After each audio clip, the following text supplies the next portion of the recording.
Hey y'all, welcome to the Coyote Trapping School podcast. I am your host Chris Pope, and the podcast as always is brought to you by Cots Bros Lures. Anything you need bait and lure wise, Cots Bros KAATZ.com. They'll get you fixed up, and also they are on the lookout for glands. So as you're getting ready or have already started your trap line, working through your catches, you might think about consider saving the glands. We did an episode with Kyle. It's been a few months back now on saving the glands. They've got some videos that will walk you through that as well. So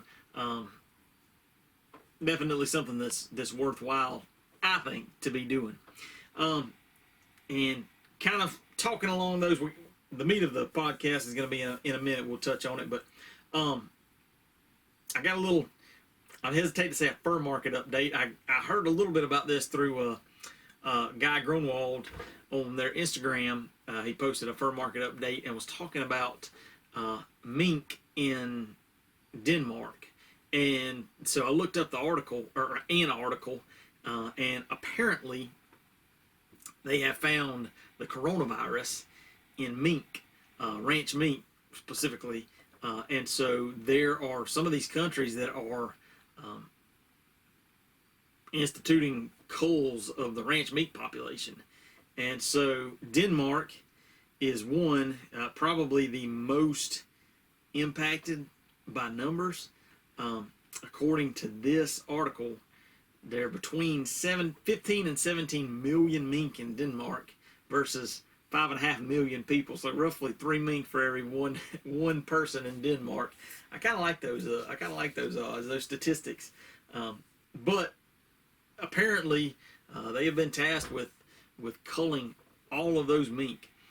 All those are ranch mink, that would have hit the fur market, and presumably some of those still will. I don't know if they're going to test every mink, and if it doesn't, if it tests negative, I guess, then will they be able to use the pelt? I don't know. That's I hate to say pretty unprecedented. There were a couple other countries weren't nearly as impacted by this, but in Spain they killed 90,000 mink over the summer. It apparently is part of the same notification or notice, I guess, that mink can contract a mutant form of the coronavirus, which can then be passed on to people. So I think that's called a zoonotic, where it can pass from wildlife to people, animals to people. And then there were another 60,000 mink that were, this was the female mink and the pups, or breeder mink and the pups, I guess, were killed in the Netherlands as part of this too. So the one thing that Guy Grunwald was talking about, and I encourage you to look them up, follow them on Instagram and probably Facebook too. I follow them on Instagram, and they give some updates. But he was highlighting this and looking at this as a potential bright spot in the fur market, because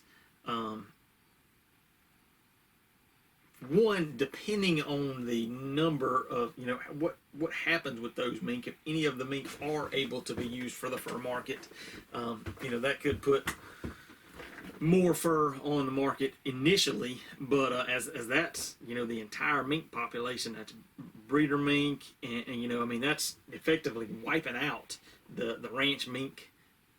What I would assume is kind of the backbone of the ranch mink population there in Denmark, which affects everything. And so, once those pelts get worked through, if they are able to go to the fur market, there's going to be a few years lag time where presumably the ranch mink is not going to be available, and that's where wild fur falls in. So, it'd be pretty neat to see, a fur boom. Because of this, because from what I understand, I'm no expert in the fur market. Now, please understand that, but we had kind of a fur boom in the early, like 2012, 2013, 2014, something like that, and presumably because of that, some of the mink farms ratcheted up their production, and so they, like what happens with wild fur too. Fur prices go up. People come out of the woodwork to start trapping, and you flood the market, and it tanks the market, and it's just a ridiculous cycle that we continue to go through. And so apparently that happened on the ranch side as well. And the ranchers, they have to sell some part of their fur. It's not like a trapper that just says, "Nah, I'm not going to trap this season." So they may have to put fur on the market regardless. And then as they apparently recognized that the market was flooded and trying to get their I guess herds, I don't know what you call a group of ranch mink, but their herds back down to a more reasonable level. Well, that's extra fur on the market. And so I think that's some of where our market has come now, not including the whole NAFTA debacle, but there's been I guess you could say a glut of fur on the market. I think in large part due to these ranches trying to get out of the ranching business or reduce their herd numbers and putting a lot of ranch fur on the market, which impacts wild fur as well. So I don't know how that's going to play out. I don't know if it may take another year or two for all of this ranch fur to work out, if some of these millions of mink are able to be sold. If they're not, then it could accelerate that. But who knows? Maybe in another year or two, we'll start seeing some fur prices improving. So that was just kind of a neat thing that I thought of, potentially a bright spot. One thing that I think a lot of folks have been doing is trying to figure out a market for themselves. That's what I've been doing with my leather work, with my fur stockings and things, and I greatly encourage everybody. It's definitely some extra work, it's some extra expense, but I say it a lot, but if we can come up with our own fur market without having to rely on some of these overseas markets, man, that would be awesome in my humble opinion. So enough about that. There's your fur update for the time being. I'm no fur market expert. I don't really pay a whole lot of attention, to be honest with you, because it doesn't matter to me. My fur is not that valuable as a southern trapper, and I've pretty much resigned that I'm gonna figure out something to do with my own fur, so I don't really care what the market does. But I know there's a lot of people that do, and I sure don't blame you, especially if you're in an area that has better fur quality than what we do, and you can get some decent prices for what you got. So the one major thing that I wanted to touch on today was coyote biology. I feel like as trappers, one thing that we should really be experts at is knowing the biology and behavior of the animals that we pursue, right? And so I'm going to intersperse, I'll probably mix these in a little bit with some other episodes and hopefully some interviews and things, but I'm going to try to kind of nail out a little biology episode on each of the main fur bearers for my information as well as yours. I hope it's useful. I hope it's informative, but I think it will be. There's a lot of stuff we just make assumptions about, and especially if you wind up doing anything, a lot of times interacting with landowners, whether they're paying or not, they'll have questions about coyotes and coyote populations and bobcats, whatever. And so I think it's important for us as trappers to have at least a talking knowledge and a little bit of a working knowledge of a little bit of that biology and behavior and history of the species that we pursue. I think, just my humble opinion. So I've got, bear with me because I am going to be reading this as I've kind of typed this out, and this will be dual purpose because I also throw this up on the website as well. But I'm just going to go through some basic facts, and we'll read. This may not be too long or in depth, but I'm going to sprinkle it in here because, especially with coyotes, I think there's some interesting portions, interesting topics to kind of discuss and look at a little bit. So we'll start out coyote. The Latin name is Canis latrans, Latrans. Average weight somewhere between, I would tend to say, 20 to 30 pounds. I know you get up north a little bit, you may have a little bit bigger coyote, but I think even up north, a 35, 40 pound coyote is pretty big. Females are typically smaller than males, and if you're like me, you've heard of plenty of folks talk about a 50-pound coyote, and the fact is those people have never weighed a coyote in their life, because I've weighed a lot of coyotes. I try to weigh every animal that I catch over the last couple of years, and I haven't tipped I think I might have caught one that was 32 pounds. And I mean, that's a big coyote. You catching a coyote in a trap, you walk up on him, you can tell when it's a big coyote or not. And when they don't even break 30 pounds as a big coyote, you really understand how a 50-pound coyote would be a heck of a coyote. And I know there are some of those caught, and I know there are some. Best I could find, the largest coyote on record was 74 pounds caught in Wyoming, and that was killed in Wyoming. That was back in the 30s, I think. So that's pretty impressive. And there'll be all kinds of articles and things that pop up about 80-pound coyotes and different things. And I couldn't find anything that was really well substantiated above that 74-pound record. So that's what I'm going with. That would be one heck of a coyote. I can't imagine seeing that animal. Average height, generally about 18 to 24 inches to the top of the shoulder. Appearance, generally gray to brown, sometimes reddish in color. Most all coyotes have a chevron coloration between their front shoulders, that chevron, that kind of delta or whatever patch on their back. In different areas, you get more, in what I've seen is you get more color variation.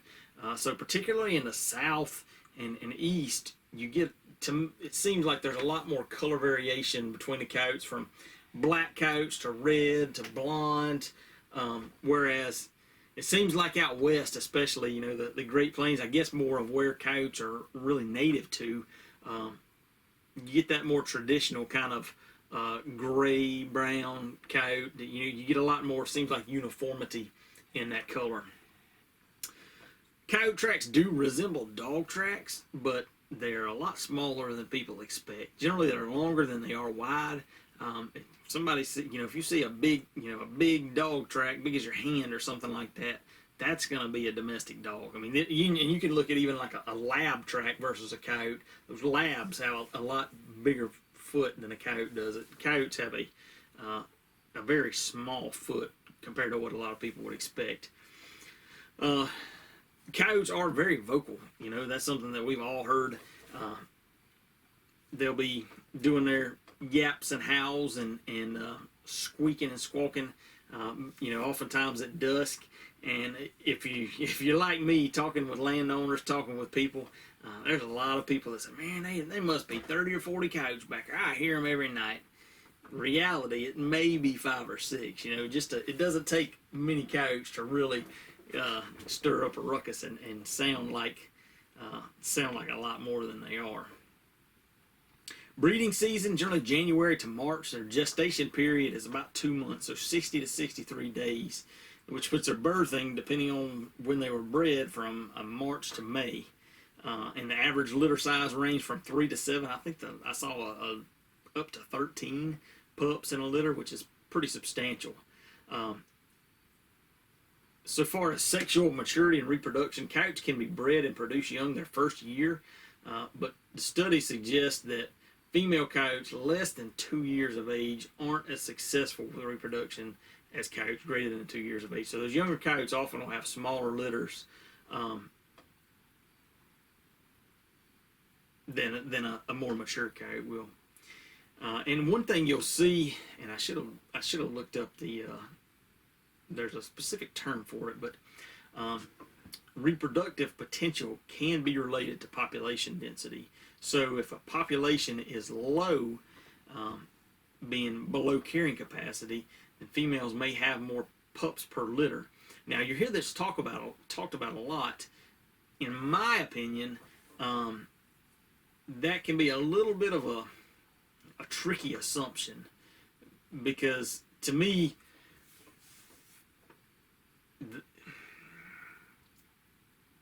the way I think about it is the coyotes aren't, they're not out doing censuses to see how many other coyotes are around. That coyote's body is taking cues from the environment. So if there's a lot of food around, then that coyote is going to be in better health, which likely means that it's going to be, it will produce a larger litter and be better able to rear that litter and make sure all of those pups, or as many as possible, survive to maturity, or at least to be dispersed, right? But that food availability doesn't necessarily have to be tied to population size. So, a common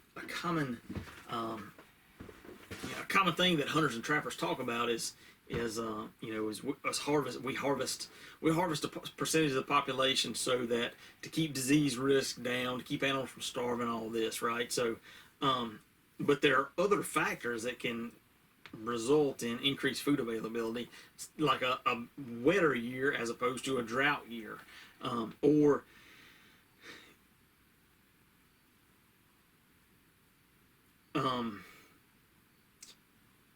urban areas, suburban areas, where there is an artificially inflated food availability. So, in areas where you've got garbage, where you've got people potentially feeding coyotes, where you've got lots of stray cats, lots of, squirrels and things that are eating out of bird feeders, and, dog food is available. Those things can, to me, that makes sense that you got all that food available. That's going to put that female in a better health, and consequently a better reproductive position, so that she's going to produce more young, because her body's telling her that the environment can handle more young. So to me, it's not as cut and dry as, if there's a lot of coyotes, then that means there's not as much food, so the coyotes aren't going to have as many young. And if there's not a lot of coyotes, and there's a lot of food, and so the coyotes are going to have more young, and that's because there's not a lot of coyotes on the environment, on the landscape.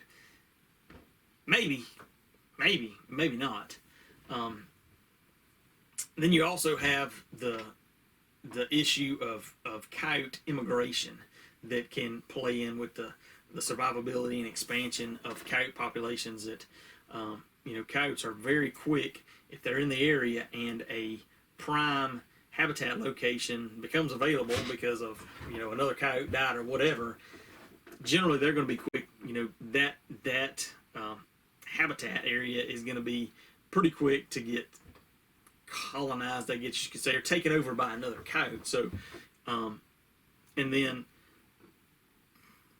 as there are no new areas opening up, new habitats opening up where there's already an established coyote population, then they're pushed further and further out, right? And so you see that the growing of the population.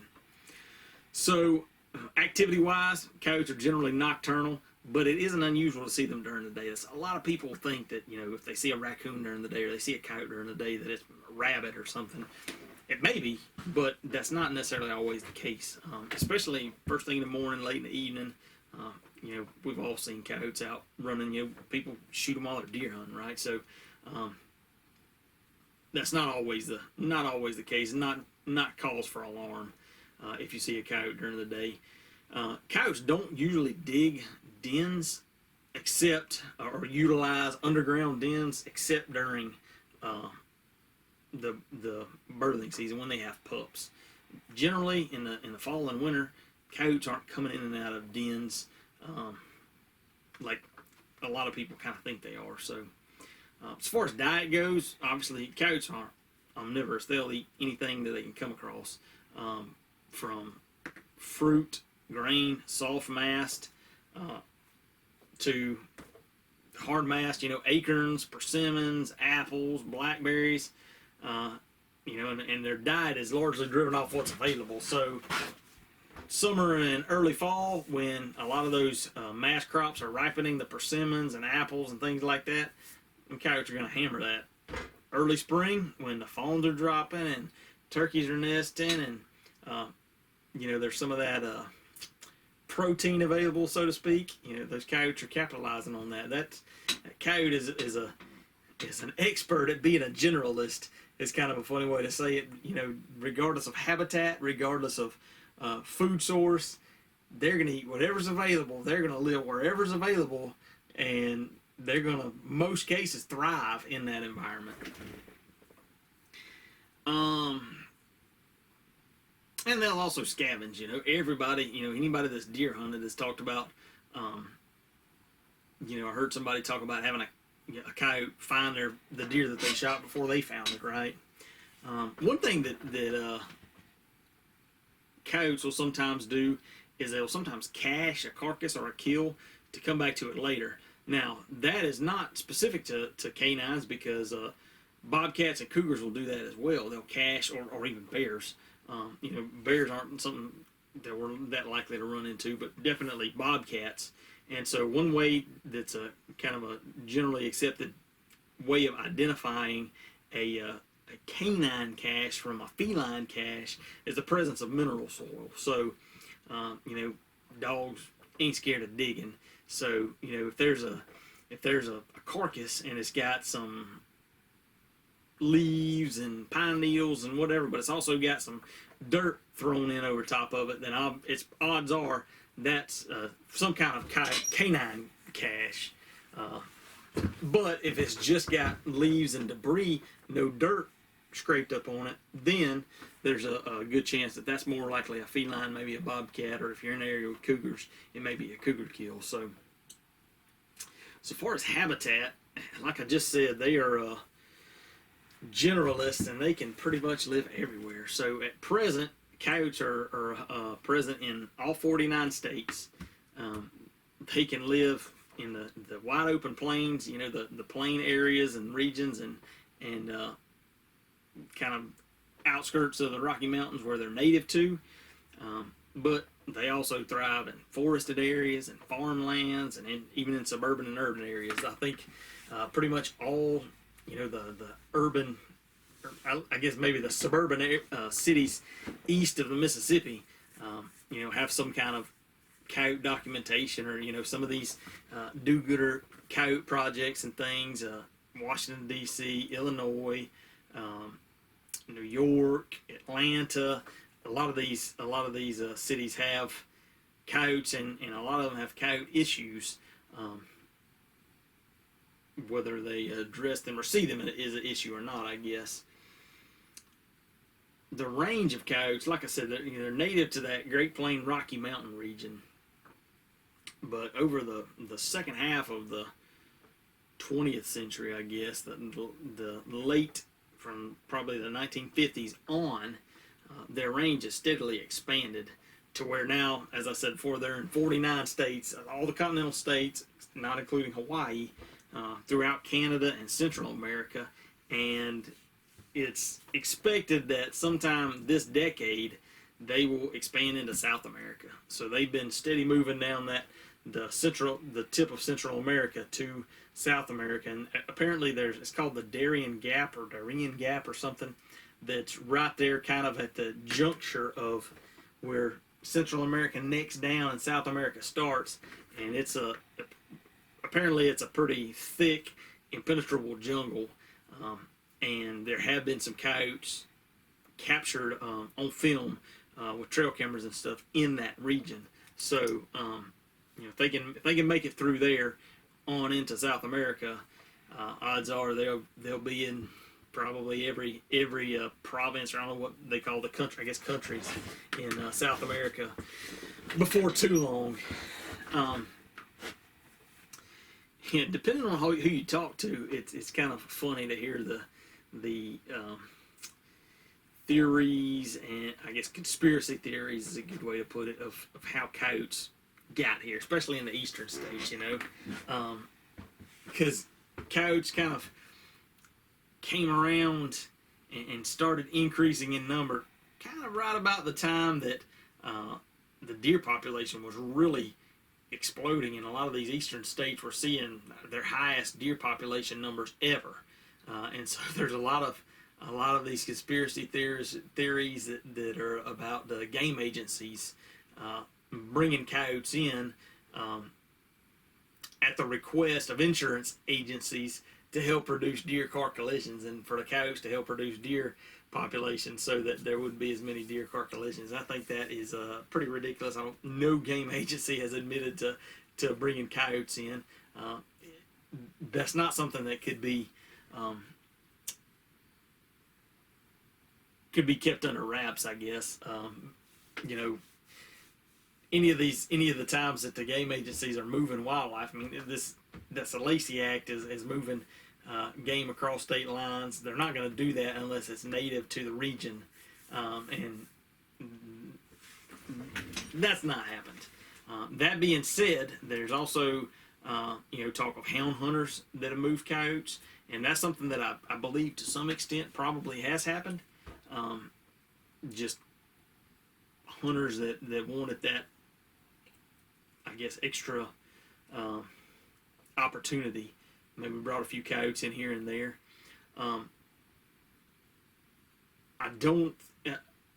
Coyotes have expanded the way they have expanded, across, into Canada, into Alaska. I don't think anybody's bringing a coyote into Alaska, to hunt it, right? So I think it's obvious that coyotes have the ability, have taken advantage of certain environmental factors to be able to expand their population on their own. Did they get a little help from people here and there? Maybe so, but they probably would have been here regardless.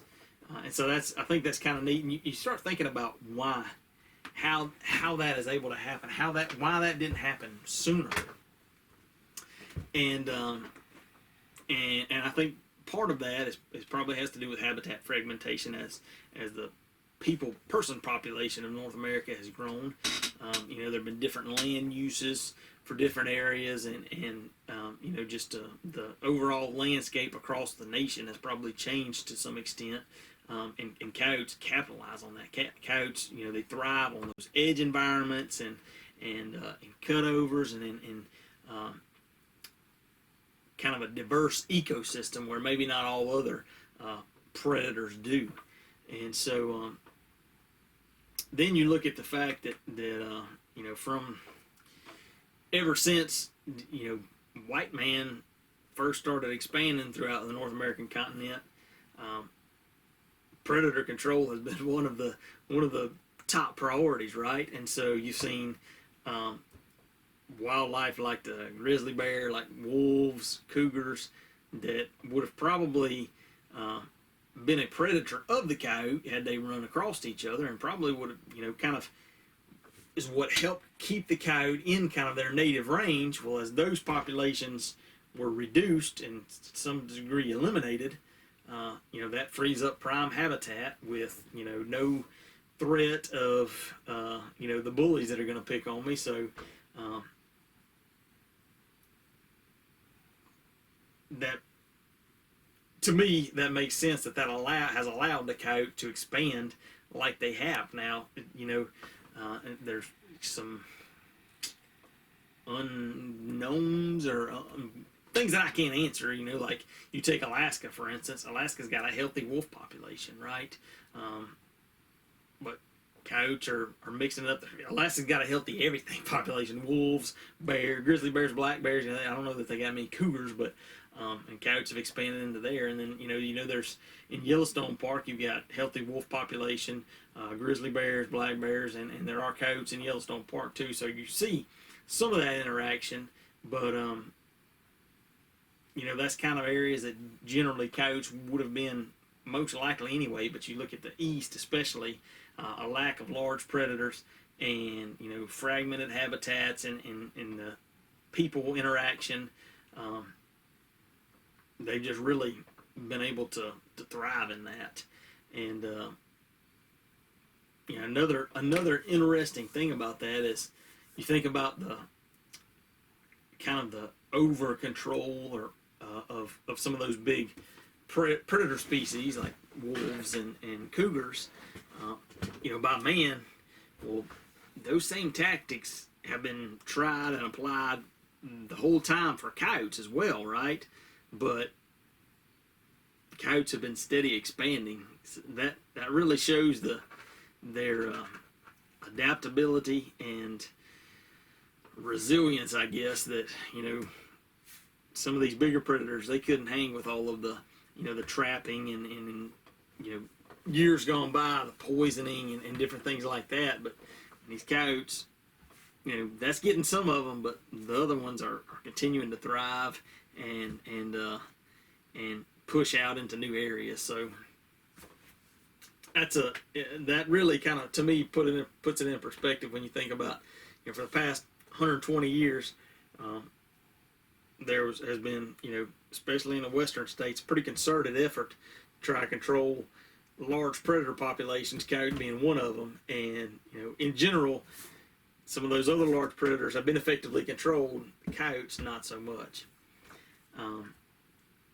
And so that's kind of one of the things I made some notes here. The other day we went through some of these trapper harvest data, and then you look at like the USDA Wildlife Services. A big part of their role, especially with their biologists and specialists out west, is coyote control, is predator control, as they're working with farmers and ranchers. And then there's private ranchers that have their own trappers and county trappers and county agents and different things. So there's a lot that's unaccounted for here, but you look at, in 2019, USDA reported 62,000 coyotes killed, that the USDA killed. In 2000, the USDA Wildlife Services reported 87,000 coyotes killed. So you're looking at between 50 to 100,000 coyotes probably killed. And probably the further back you go, the higher that number was. And you combine that with the private trapper kill, I guess you could say, of in Georgia, there's not much to speak of, but last year 3,000 coyotes. But you look at Illinois, from 2007 to 2018, they averaged 9,500 coyotes killed, trapped each year. Michigan in 2018, 10,000 coyotes. Pennsylvania in 2017, 44,000 coyotes killed. Not to mention all the coyotes that are shot by deer hunters and hit by cars. I mean, you look at that, and I mean, that's not even, that's a few states. Just 44, 50. I mean, that's 70,000 coyotes, within 4 states. Not to mention the USDA's, 60,000. And then you start adding the other states. I mean, there is a tremendous number of coyotes that are killed every year, whether intentionally or not. Like I said, by getting hit by cars and different things, and yet the population continues to thrive. So that's just a pretty interesting fact, in my opinion. I probably should have covered this with the reproductive potential, but coyotes can breed with domestic dogs, but in general, that's fairly rare. So typically, the reproductive cycle of dogs and coyotes isn't aligned. Coyotes breed, they rut in that winter time frame, and dogs not so much. I don't even know how. I think it's pretty varied as a dog's breeding cycle. So often, it's not often that you get dogs and coyotes interbreeding, and generally where it does happen is on the fringes of coyote habitat, where there may not be a receptive coyote, whether male or female. So, but there is a dog present, and so you get those one-off instances where you get true coy dogs. That being said, coyotes tend to form pair bonds. So when coyotes mate, they tend to form pair bonds, and so you've got both the male and the female that raise and rear the pups, whereas dogs don't typically do that. And so when you get that coy dog scenario, you got less likelihood of those pups surviving, because in general you're going to have only one parent caring for those pups versus two with a a pure coyote breeding where you've got both male and female caring for the pups. So far as diseases, coyotes can be affected by rabies, although that's generally quite rare. They can be affected with rabies and tularemia, which they can pass on to humans. They're also susceptible to canine distemper, hepatitis, and parvovirus. And then they can suffer from mange. Some regions seem to be more prone to having mange than others, and that mange can sometimes cycle in years. And the mange infestations are caused by a burrowing mite. And then that, we've all probably seen at least pictures of some coyotes that couldn't survive the winter because their mange infestation was so bad. So far as attacks, human-coyote interaction, every year there are documented cases of coyote attacks on people. Generally speaking, it's rare, but I think it's getting more common. And I think the reason for that is these coyotes moving in and doing so well in these suburban and urban environments. And a lot of the attacks since the early 90s have occurred in Southern California, where you've kind of got this perfect scenario of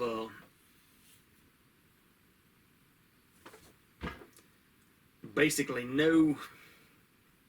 little to no kind of control, or really no reason for a coyote to fear a person because nobody's shooting at them, nobody's trapping them, which is fairly common in a lot of suburban areas, right? That's not uncommon. But and then you got these often kind of well-meaning people that either are intentionally feeding coyotes or unintentionally feeding coyotes by leaving their dog food out at night or whatever. And so you get these coyotes that get habituated to people, especially in the sense of coyotes that are being fed by people. And that's something that, a lot of the attacks are attacks on children. And I don't know how that plays in with the being fed, but you can see instances of various wildlife that once they're used to being fed by people, they'll come up to somebody with the expectation of being fed that person may not have ever fed them before, and when they don't get handed that treat right away, then that animal can turn aggressive, wanting to be fed by somebody that's not used to feeding them, and that's when things get really serious. When people, and it's so, it's tough, especially today's Facebook culture and Instagram culture. Who wouldn't think it's cute to be feeding little coyote pup or whatever? But that's really detrimental, and that's what a lot of people don't realize, is that's worse for that coyote, because you're writing his death sentence, because he's going to be that's going to be a problem coyote that's going to get probably aggressive with people and going to have to be destroyed. And particularly people that are living in those urban suburban areas, they don't want that to happen. They don't want to hear that. They're not. They're all touchy-feely. Nobody wants to kill anything. So it's kind of ironic that they're kind of their own worst enemy in that sense. But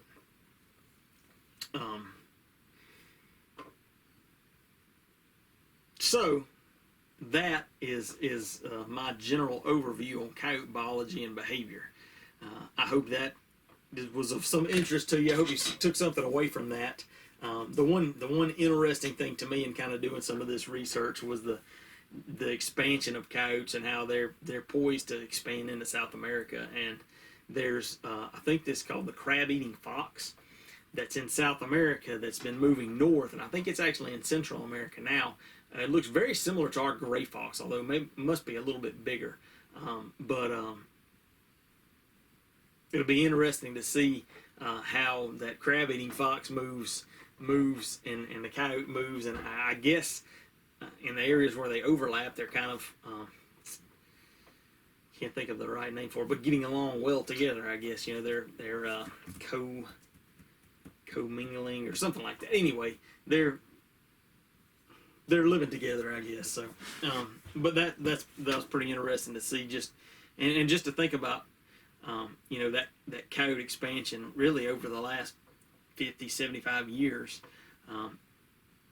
And think about what kept that coyote population, fairly tightly controlled up to that point that they were able to just really expand. So,